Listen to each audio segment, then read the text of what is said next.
Arne, just get your initial thoughts on the game first of all. A great game of football. Two teams that wanted to play, two teams that wanted to win.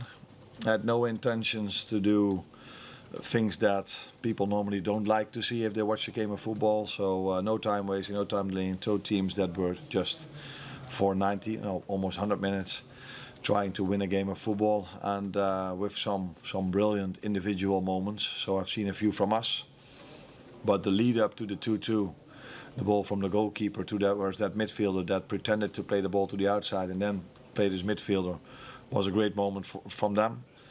And then the lead up to the 3-2, the way Mitoma bounced that ball behind his standing leg towards a midfielder that came underneath him, were, from their perspective, great moments. And I think there were many of those moments during the whole game from both sides. So, joy to watch. Unfortunately, not with the result we wanted.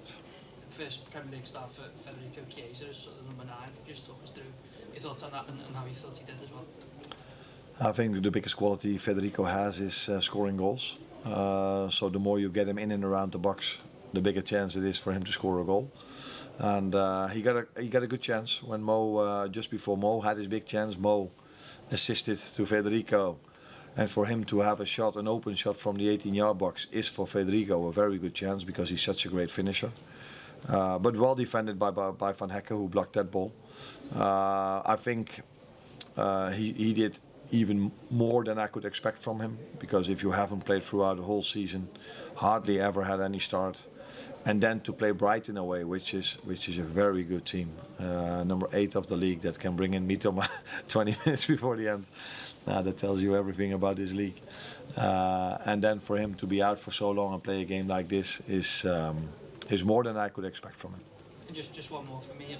Did you learn much more about some of your players? Obviously, Elliott again back in the side, so I'm slightly a little bit deeper as well. Yeah, I wouldn't say more, but because if you work with them for 10 months, it would be a bit strange if you learn new things after 10 months. But for me, I saw a few things that I think I saw many things that I already knew, and one of them is how close the margins have been throughout our whole season, and now, with us failing to score the third, with us not just missing maybe this 2 or 3% sometimes in our defensive work, immediately leads to us losing games of football. Although I know it's against Chelsea, I know it's against Brighton, and we didn't lose against Arsenal, but I know it's against Arsenal.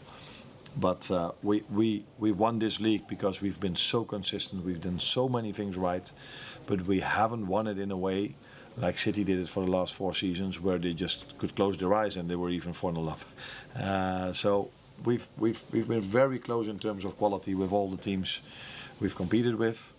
That's why it's also such a big compliment that we won this league by such a big margins, because the quality margins are not so much different between us and some other teams. So that's why it's such a big compliment, especially because we've had our injuries throughout the season as well.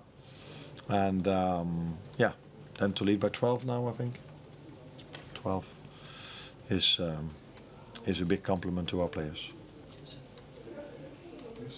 You mentioned the other day and today about time wasting in most games. You drop points, but how refreshing is it to see a team like Brighton going at it 90 minutes? Yeah, but don't forget us.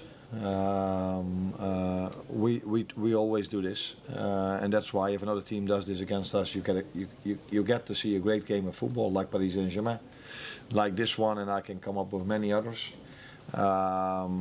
But I also understand that some teams have different tactics, so it's not something I blame them for. But what my main worry is that there's no tactics or no answer for me towards time wasting, and when there's a goal kick, the goalkeeper first looks left, then right, then walks 15 yards the other side, and then say, oh, there's a ball over there, let me take that one.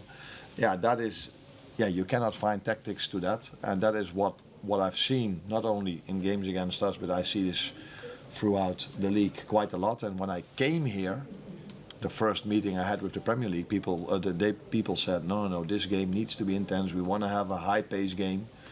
So I'm hoping that the league will find its answers to these things. A few fans asking, was Alexis injured or just left at home resting? Alexis will not play for us this season anymore. So he has he needs rest at this moment of time to recover completely and to be ready for the start of next season. But that will be no problem for him to be back next season. Is that a new injury or something? No, I think he played throughout the last part of the season with the Argentinian mentality that he has. So never gives up, no matter what he feels. And but it's not smart to play a player that has not a big injury but has something then to take the risk with him. Last one here. You touched on it earlier with the chance for Mo Salah. It was his 300th Premier League game tonight. It looked like it was going to be a fitting moment for him. Can I just get your thoughts on what was going through your head when that ball comes across? Now the first thought that goes through my head when I see a ball moving towards Mo, I'm like, it's quite a big chance this could lead to a goal, because that's what Mo normally does. But he's been throughout this season almost unhuman. Is that the way you say it? So, but there were moments in the season where he was human. So it's not the first time that he's not scoring for 1 or 2 games in a row. But the good thing for us is that this hardly ever happens, and if it happens, you can be sure that he will score in the third game or either in the fourth game again. Congratulations as well. Just a quick one on Why? Szoboszlai's. He's a Palace fan. Oh, he's a Palace fan. On Szoboszlai's goal, do you think did he mean it, and were you surprised how much space he had to do that?